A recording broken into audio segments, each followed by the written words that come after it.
Let's go over to Sunday, 3 o'clock, Cincinnati. Now you got two of your favorite teams. You got your Giants in, which is your squad, and then you got your favorite AFC team, the Buffalo Bills, who are going to be hosting the Cincinnati Bengals. Now this is sort of the game, the same matchup that produced the problem with the young man who had the cardiac arrest. But now they're back together again. I guess their heads are straight. They're ready to go back at it. 3 o'clock on Sunday is when they're going to meet. I really don't know what the weather's going to look like, but I don't think Cincinnati really cares. Cincinnati is not necessarily as cold as Buffalo, but it's pretty cold. They won't care. Yeah, they get plenty of cold there. Yeah, believe me, I know. With my family from Ohio. So Bengals at Bills, but Ben. The bias plus score is only 2, favoring the Bills. Oh boy, oh boy. Well, I feel pretty confident that one of these teams will be playing next week against Kansas City in the AFC Championship game. I just don't know which one. The Bengals hosted division rival Baltimore last week, and the score was tied at 17 through 3 quarters, which a lot of people didn't expect considering Lamar Jackson did not play. So Tyler Huntley was hanging in there. Facing a 3rd and goal at the 1-yard line with about 12 minutes left in the 4th quarter, plenty of time, Tyler Huntley tried to go over the top of the line for the go-ahead score, but instead he got stood up, stripped, and defensive end Sam Hubbard scooped up the fumble and rumbled 98 yards for the touchdown and had a convoy of blockers too.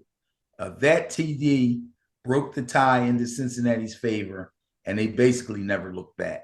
The Bills hosted Miami and got a little bit more than they bargained for also from a team that limped into the playoffs, having lost 5 of their last 6 games and down to their 3rd string quarterback, who also is a rookie, Mr. Skylar Thompson. And I must say, Skylar Thompson, kudos to you. He was hanging in there early on.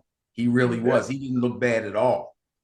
He was the last quarterback taken before Brock Purdy. Oh, okay. Wow. I didn't know that. Okay, well, he did very well for himself. They actually took a 24-20 lead in the 3rd quarter with a fumble recovery TD. Josh Allen fumbled. They scooped it up. They scored. So the Dolphins took the lead there 24-20, but that was in the 3rd quarter. After that, Josh Allen threw back-to-back touchdowns to Cole Beasley and Gabriel Davis. The defense, which forced Miami to punt 6 times and turned them over twice, brought home the win, stopping the Dolphins on downs late so the offense could run out the clock. And that was the end of that. This is going to be a tough one. Any one of these games obviously could be your intriguing game of the week, obviously. This one, boy, oh boy. Let me throw something else in here to help you out. Okay, go ahead. The Bengals were ranked 6th in net points, averaging 6.1 net points per game. Okay. Bills were 2nd, averaging 10.1 okay points per game. Now, remember we saw the Bills, they were so low in the turnover differential? Yes. At minus 0.1. The Bengals, however, are plus 0.4. So when you put the Pythagorean calculation on top of that turnover margin, it shrunk. Josh Allen throws picks and Joe Burrow does it. It's something to think about. Both defenses will take the ball away. But Josh Allen has had a penchant for interceptions this year, especially red zone turnovers. Not good. Joe Burrow really doesn't have that problem. And thank you for that information. I think you just changed my mind. I think I'm going to go. Oh, this is. I'm taking the Bengals. I'm going to go against the bias again, and I'm going to take the Bengals in this game. Oh, I don't want Going to. against your Bills? Yes, They might kick you out of the Bills Mafia. that's okay. I don't think I was ever in the Bills Mafia, to tell you the truth. Going against the bias? I just Going with got a funny feeling. got a funny feeling, eh? Hey, look. Well, the numbers favor the Bills, but not by much. And then let me just mention something.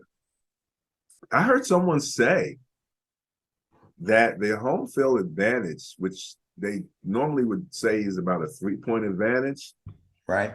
saying now it's about a 1-point advantage. What, Apparently, generally speaking, yeah, they're saying apparently these teams are traveling much better. bro, these these fans got money, man. Oh, you think the fans traveling is helping them out too? Well, when you say home field advantage, what do you talk about? Fans and weather. Yeah, that's true. That's true. Fans and weather, yeah. All right, Benny. That's 3 out of 4 games.